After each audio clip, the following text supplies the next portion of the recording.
La politique en temps réel sans montage. Vous voulez savoir ce qui a vraiment été dit? Abonnez-vous maintenant. Ma chère Marine, mon cher Éric, mesdames, messieurs les députés français, les députés européens, je voudrais d'abord, et avant toute chose, avant de démarrer cette journée, commencer par vous dire merci et par vous féliciter par l'engagement, l'énergie, l'implication qui a été la vôtre depuis 1 an, à la fois à l'Assemblée nationale mais aussi au Parlement européen. Nous évoluons dans un paysage politique qui a été plein de chamboulements depuis 2022. Ça a été rappelé par Marine et par Éric. D'abord, évidemment, par la dissolution, par l'hypothèse d'une victoire aux élections législatives, par le Front républicain qui s'est dressé face à nous, et évidemment, désormais, par cette présence toujours plus nombreuse, à la fois à l'Assemblée et au Parlement européen. Je pense que vous pouvez être très fiers de vous, très fiers du travail que vous avez accompli. Et je crois pouvoir vous dire en nos noms à tous que vous avez fait honneur à nos électeurs et que vous avez fait honneur aux Français qui nous ont accordé leur confiance en 2024. En 2024, on a passé beaucoup de temps sur le terrain, on a passé beaucoup de temps à mouiller le maillot, à essayer d'aller convaincre les Français que non seulement on pouvait changer le fonctionnement de l'Union européenne avec des alliés toujours plus présents, toujours plus puissants sur le continent européen, mais aussi qu'on était non plus seulement ici dans une démarche d'opposition, mais bien dans la construction d'une alternance. Nous sommes maintenant à moins de 2 ans d'élections qui sont à la fois municipales, législatives et présidentielles. Et désormais, mes chers amis, nous menons une course contre le temps.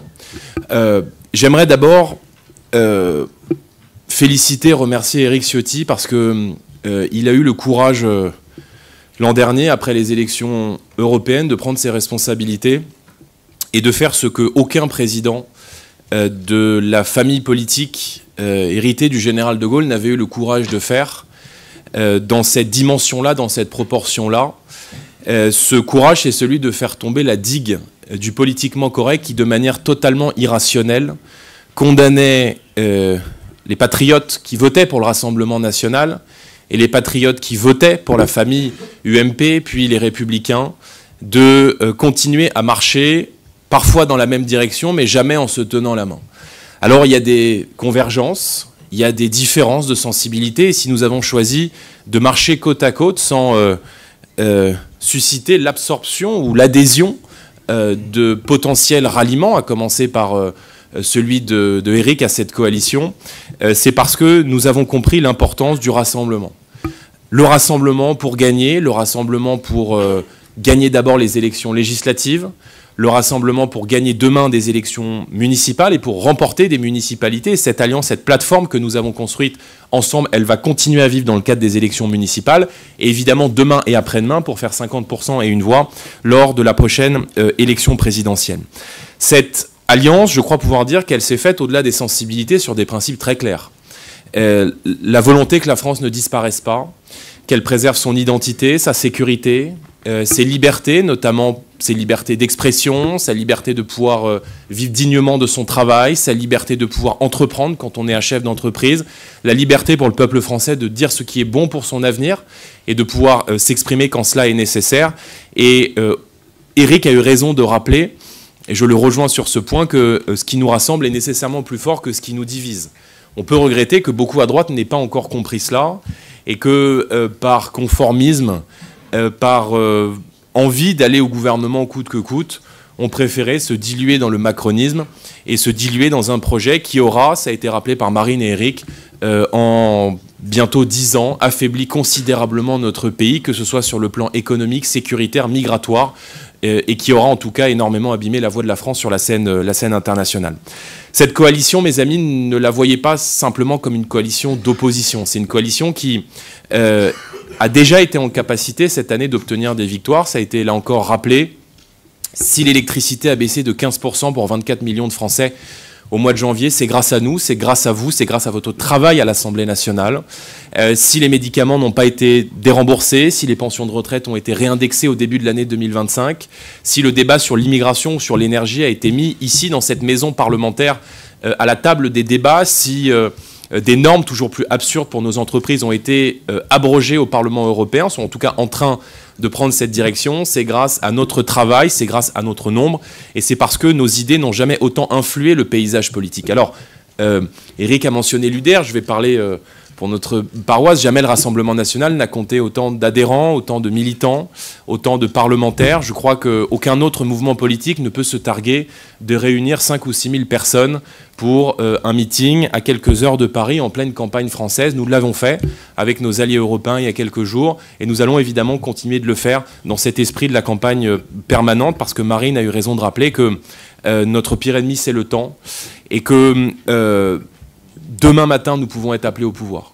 Et donc notre responsabilité, mes chers amis, c'est de se tenir prêt, c'est de continuer à travailler, c'est de continuer à se spécialiser.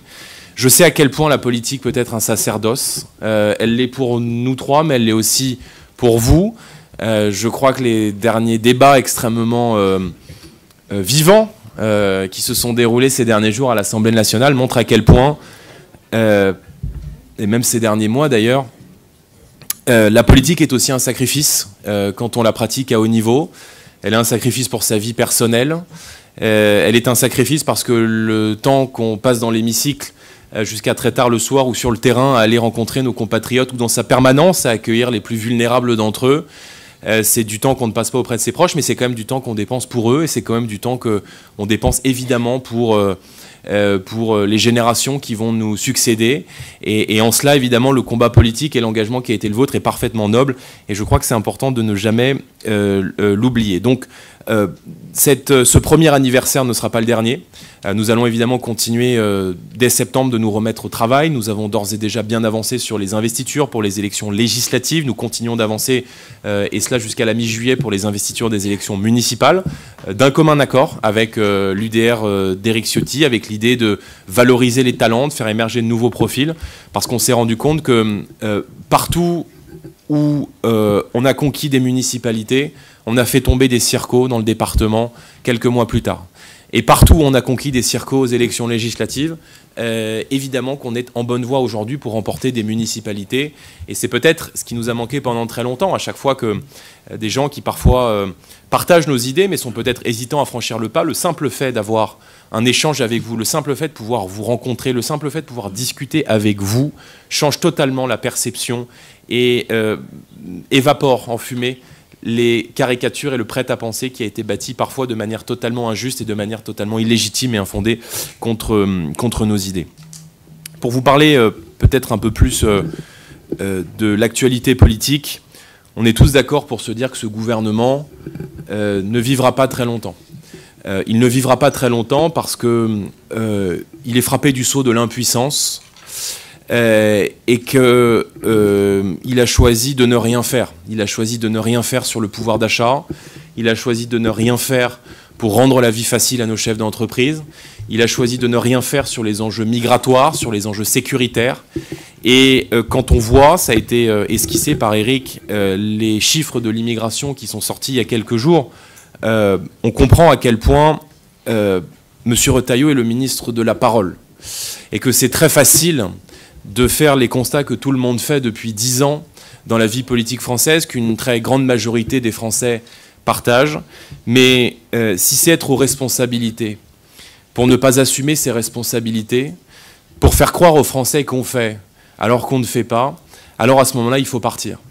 Les titres de séjour sont en 2024, les chiffres consolidés de l'immigration, vous les avez vus, sont apparus il y a quelques jours et ont été diffusés à la presse il y a quelques jours, sont à un niveau record. 343 000 titres de séjour en 2024 contre 340 000 en 2023, ce qui veut donc dire qu'avec M. Retailleau, ministre de l'Intérieur d'Emmanuel Macron, il n'y a jamais eu autant d'immigration en France depuis 10 ans.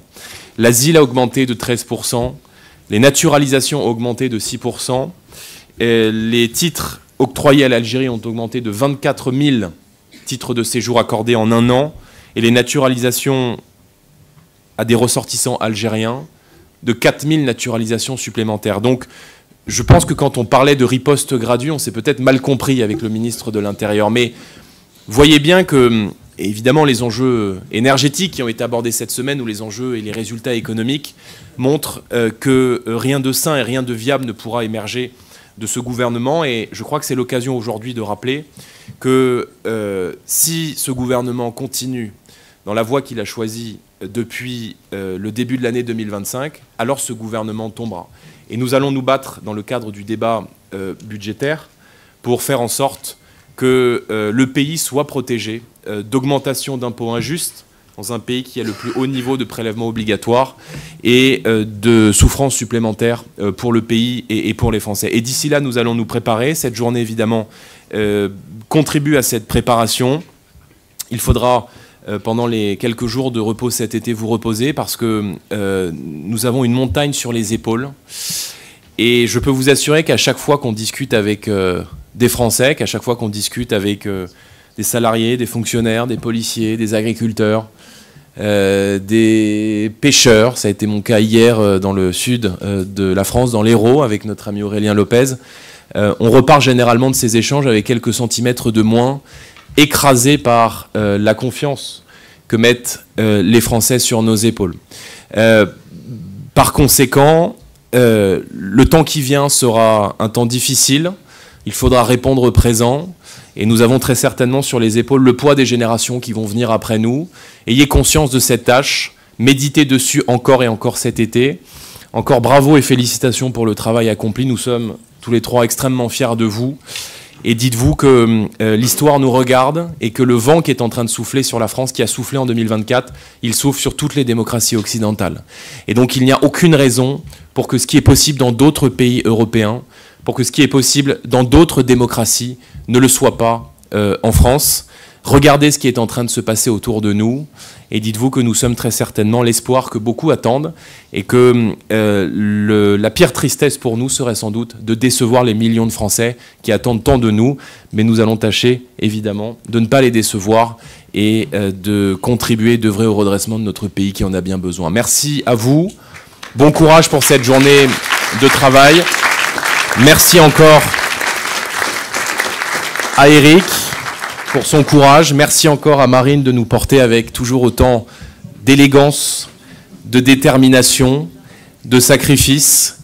Et la victoire se fera aussi au prix de notre unité. Et de grâce, n'offrons pas le spectacle que beaucoup attendent. Peut-être transparente, mais seulement avec l'aide de ceux qui y croient. Ce projet est une initiative citoyenne qui apporte les discours politiques non modifiés directement à vous. Si vous pensez que cela compte, soutenez-nous. Partagez nos vidéos, abonnez-vous et aidez-nous à grandir. Nous croyons que chaque voix compte et que chaque erreur peut être corrigée. Si vous remarquez un problème, faites-le nous savoir. Ensemble, nous pouvons rendre la politique plus claire et plus juste. Le changement commence avec chacun de nous. Êtes-vous avec nous ?